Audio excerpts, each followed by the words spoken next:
This week's fishing forecast is brought to you by Appearance Plus, detailing, waxing, and shrink wrapping. Hi, this is Captain Al Lorenzetti for skimmeroutdoors.com, bringing the weekend update and fishing forecast. This for the weekend of September 6th, 7th, and 8th. First of all, I guess I ought to straighten out what you're seeing here, or explain it. I had a mount done. I had a pair of hooded mergansers that I had bagged over the last 2 years. You know, I kept one, the male, frozen for a year, waited to get the matching hen, and Mike Walsh, taxidermy.com, he does unbelievable mounts. I mean, he mounts everything from elephants to ants and, from sharks down to guppies, but he'll do anything, fin or feathers, and he just does incredible work because he uses realistic looking settings. It's just not the animal itself, but very realistic dioramas, very, very beautiful work. So if you get a chance, go look at his website. You'll see some wonderful things that he's done. Anyway, moving on to the fishing report, weather forecast for this weekend. Looks like Friday's going to be a little northeast inshore, but offshore report is like for southwest winds and fairly calm seas. So it looks like inshore should be decent, a little bit breezy out of the northeast. Offshore, looks like the day to run would be Friday, late Friday. If you're going to overnight it into Saturday and come home Sunday morning, because then it looks like Sunday afternoon it might blow up a little bit in the canyons, 3 to 5. So inshore the rest of the days, Saturday looks beautiful, and so does the beginning part of Sunday. So weather's pretty good. What's happening on the inshore scene right now, fluke fishing is still very good. A lot of shorts, an occasional keeper, but when you get a keeper, there's a lot of nice fish. There are 5, 6, 7 pound fish. One of the head boats had a 9 pound fish this week at a capture. So fluke fishing is definitely worth it, and you have a nice incoming tide now in the morning for the next few days. So that would be my number one choice. I'm going to be fishing tomorrow with a group, so I'm going to start doing that. And then the next best choice, I think, is bottom fishing. The edges of all the channels, back around by the Spanish house, the Sore Thumb. Put a chum putt down with clam chum in it, and anything can happen. I fished there yesterday. I had the biggest blowfish you've ever seen. I mean, I had 30 of them.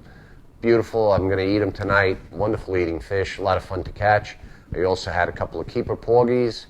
I had big kingfish, some over 2 pounds. I had spot or Lafayette's. I think they're the same thing, really. But and what else did I catch? And a 5 pound weakfish. So bottom fishing is great, and I would definitely give that a shot. Also a report now of some decent fluke on the offshore reef out of Fire Island, and east of that, off of Point of Woods, Ocean Beach, Point of Woods, 60 to 80 feet of water. So that's definitely also worth looking into. Offshore, finally a yellowfin bite has developed. It seems like it's a little hotter on the yellowfins in the tails and to the east than it is in Hudson Canyon, but some in Hudson Canyon are also being taken. Once again, reports of some big swordfish at night. Some yellowfin in Hudson at night, longfin albacore on the trolls, some yellowfins, and big eye at the 100 square, but I don't know why anybody doesn't go searching down by the middle grounds and so on. I think there's got to be more fish around. Everybody, I think, kind of gets into that thing about go to the 100 square and there's 50 boats trolling in the same place, but I think there's more fish to be found if you want to go look and be adventurous and go fishing. I want to mention also, I did Tim Smith and I and John Raguso, we did a piece for the Fisherman TV on shark fishing with light tackle. For the month of August, it was only for subscribers of the Fisherman magazine, but now it's open to the general public. So you can log on, go to the Fisherman website, fisherman.com. You can find it there, or you can just go on Skimmer Outdoors, and you'll see the screen for that video. You click on it, it'll bring you the link, so you'll be able to see it. There's a great piece in there Tim shot too with an underwater camera of blowfish taking a bait on the bottom in the third segment of that episode. So it's worth taking a look at. And give us feedback. Let us know if you like it or not. Another thing I'd like feedback on, has anyone noticed that the gulp formula has changed? In the last couple of weeks, I bought some more gulp, and it seems very, very soft to me. Now, I heard a rumor they were going to change the composition, the makeup of it, to make it more biodegradable.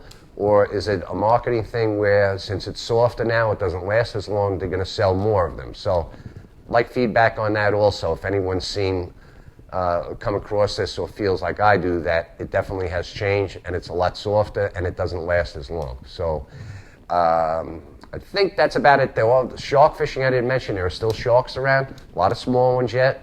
Coming up the end of this month and into October, some of the biggest makos are going to be caught. So in fish, I'm talking 200 to 300, 400-pound fish. So keep that in mind.